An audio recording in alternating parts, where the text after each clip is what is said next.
whole point of this comic really is kind of an explanation of how Jango Fett and Dooku meet, how Jango becomes the template for the clone army. But it's also kind of like a father and son story. This is, I think, one of the early missions where Jango brings Boba along to train him, to get his skill going. And, we're introduced to this random band of bounty hunters. Jango and Boba flying around. Jango's asking, why can't we just take the jobs we want? And he explains, you have to earn that ability. And then we get right into it where on the moons of Bogdan, Jango meets this clouded, this hooded figure. It's Dooku, or Tyrannus as he's referred to.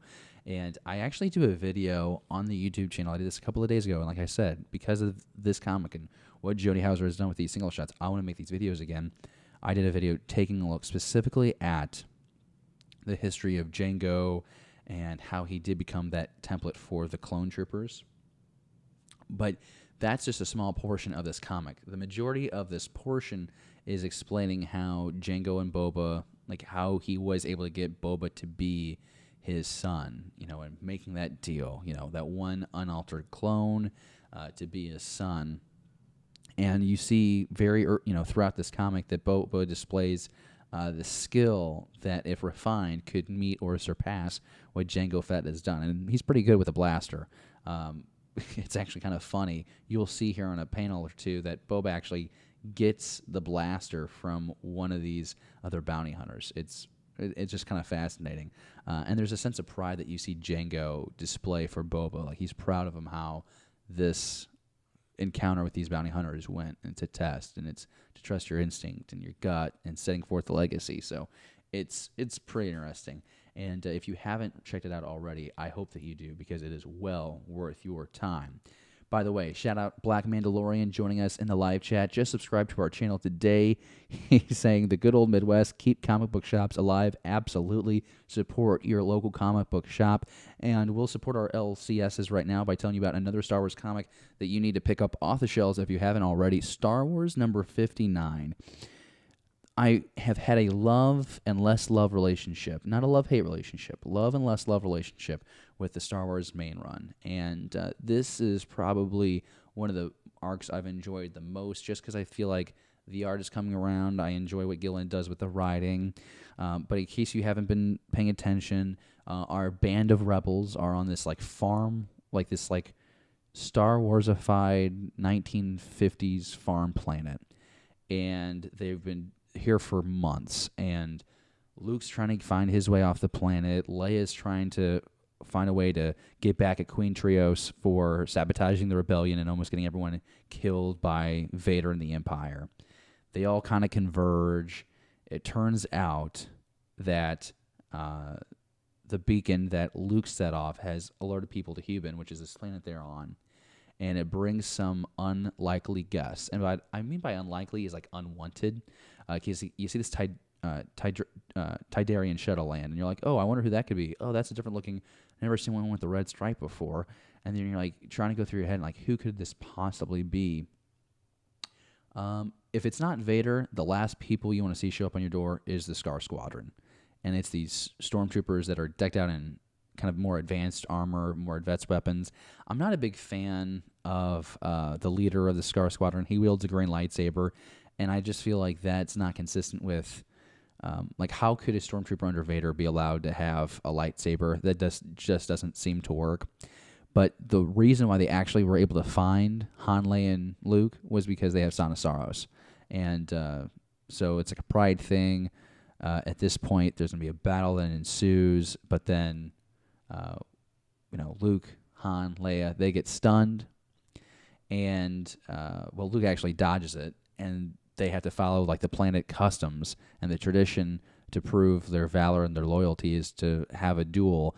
And so here you are, a Stormtrooper and Luke going up against each other with a lightsaber for a lightsaber battle. And it's cool to see Scar Squadron show up. To me, it's kind of like the Commandos video games. I kind of put them in that group. I'd like to follow the Scar Squadron do their own thing, and not necessarily collide with our main group. And it's fine. I think I think I'm so iffy on it just because I don't like the idea of just this random trooper having this saber. To me, it makes no sense. And maybe there's going to be some explanation down the road about, who the identity of this stormtrooper is, why he can wield it. But I do like seeing Luke, any opportunity in between A New Hope and Empire Strikes Back, seeing him use a lightsaber, that makes me really happy. You can see by that panel, and it's going to come around here in just a second again, Luke looks pretty uncomfortable holding that saber, but I like the idea that he is getting more experience wielding it. He's not the most apt swordsman when he duels Vader on Cloud City. But I like the idea that he's getting reps and he's getting some kind of training, and he's getting to, he's having to learn how to use his saber to get himself to that point to take on Vader. So, to me, that worked out pretty well. But again, I think my main distraction with this issue is the fact that we're kind of in purgatory with the storyline. According to Matt Martin on Twitter, who's part of the story group, this comic puts us more closer to Empire Strikes Back, further away from A New Hope. So it's about 1 or 2 years, I think he said, after the Battle of Yavin. So just kind of ready to get closer. The story that I really want to see? I want to see what happened when Han met that bounty hunter on Ord Mantell. I hope that's a comic that we get here in the future, because I think that would be a lot of fun for folks. So that's my take on Star Wars 59. I really gave you the Diet Coke version of that because there's a couple goodies that you can experience for yourself when you go and pick up that book if you haven't already.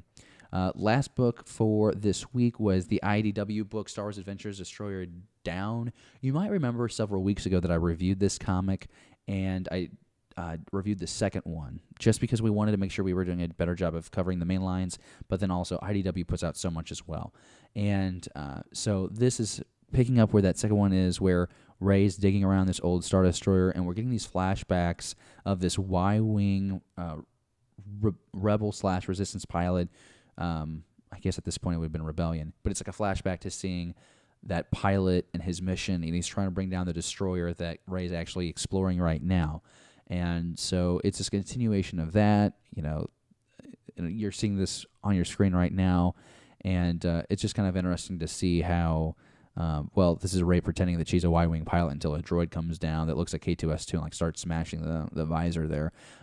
It's not really integral to the plot. It doesn't really influence anything. It doesn't really increase your experience watching The Force Awakens.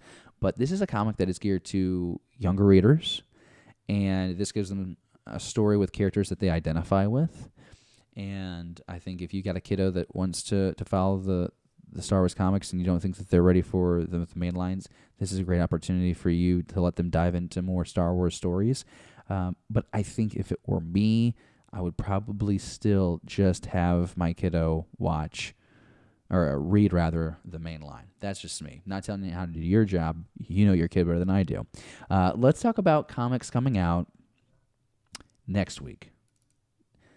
This is going to be, I want to double check the date here. This is going to be the 16th that these books come out. And you're getting the reprint of Qui-Gon Jinn, like I mentioned earlier in the show. Congratulations to Jody Houser and team, because the Qui-Gon single shot was exceptional. It makes me want, if not a Qui-Gon movie, I'd love a Qui-Gon TV show. Disney streaming service, I'm sure it would work great on. If I can't get that, give me an ongoing series with Qui-Gon Jinn. If you've given Vader 2 25-issue runs, give Qui-Gon one. I mean, why not? He's probably one of the characters people want to explore the most. I could see a Dooku one being very popular, which we'll get here in the comics. I could see a young Palpatine comic being also very successful, but I think if you do young Palpatine, you best make that a 10-episode series on Disney+. If you want to make a lot of money, Disney, we'll talk about that idea a little later on in Staying on Target, or rather Stash It or Blast It. Stash It or Blast It is where we're going to talk about a couple of fanned requests for movies or series, and that's going to be a fun segment. I'm looking forward to that. We also get Age of Republic special. You have the variant cover there with Asajj Ventress, and then you got the A cover behind there with Rex and Jar Jar. Apparently Jar Jar and Rex go on a mission together, so that'll be fun, I suppose. We've seen Mace Windu and Jar Jar go on a couple of missions together in the Clone Wars. So are any of these books you're going to pick up? I hope you pick up these Age of Republic books because they are special. not to be like punny, but it's been a series that I've really had a lot of pleasure staying up to date on. And I think every issue so far has complemented the character that you see on screen, whether that's in movie or in TV feed. Thank you for watching Beyond the Blast Doors. Be sure to subscribe to our channel. Don't forget, give us a thumbs up and leave a comment. Beyond the Blast Doors, a Star Wars conversation.